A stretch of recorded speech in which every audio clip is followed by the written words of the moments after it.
গল্পের নাম ছদ্মবেশী নেকড়ে। সে অনেক দিন আগের কথা।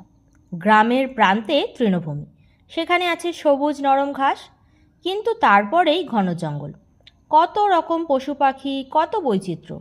মেষপালকের খুব প্রিয় এই পশু পাখি আর তৃণভূমি। ভয় যে করে না এখানে আসতে তা নয়, কিন্তু কি উপায়, তার কাজই তো মেষ পালন। কদিন ধরে একটি নেকড়েকে দেখছে সে শিকারের জন্য ঘুরঘুর করছে, কিন্তু মেষপালক খুব সজাগ, তাই সুবিধা করতে পারছে না। এমনই একদিন ঘটে গেল এক মজার কাণ্ড। জঙ্গলের ভিতর থেকে তৃণভূমির পথে নেকড়ে হঠাৎ দেখতে পেল একটি ভেড়ার চামড়া। এই দেখে নেকড়ে কিছুক্ষণের জন্য থমকে দাঁড়ালো, ভাবতে লাগলো অনেক কিছুই। পথের ধারে পড়ে থাকা এই চামড়া নতুন কোনো বিপদ নয় তো? কাছে গিয়ে একবার শুকে দেখলো, না, তেমন কোনো বিপদের গন্ধ নেই। তারপর এগিয়ে গেল কিছু দূর।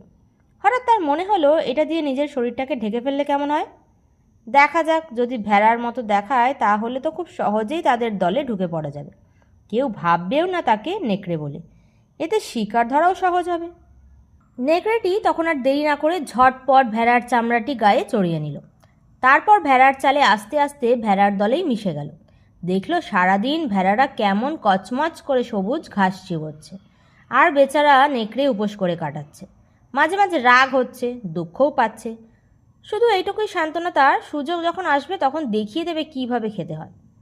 এরপর পশ্চিম আকাশে সূর্য আস্তে আস্তে ঢলে পড়ছে, নিভে যাচ্ছে দিনের আলো। সুতরাং এবার ঘরে ফেরার পালা। মেষপালক তখন ভেড়াগুলোকে নিয়ে চলল খোঁয়াড়ে। অল্প দূরের পথ, তাই ফিরতেও তেমন সময় লাগলো না। মজার কথা, এই ভেড়ার দলে যে একটি নেকড়ে আছে তা মেষপালক আর বুঝতে পারল না।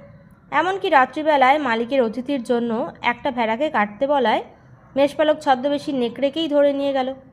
তারপর যা হবার তাই হলো, অকালে নেকড়ের প্রাণটাই গেল। নীতিকথা, অন্যকে ঠকাতে গেলে নিজেকেই ঠকতে হয়।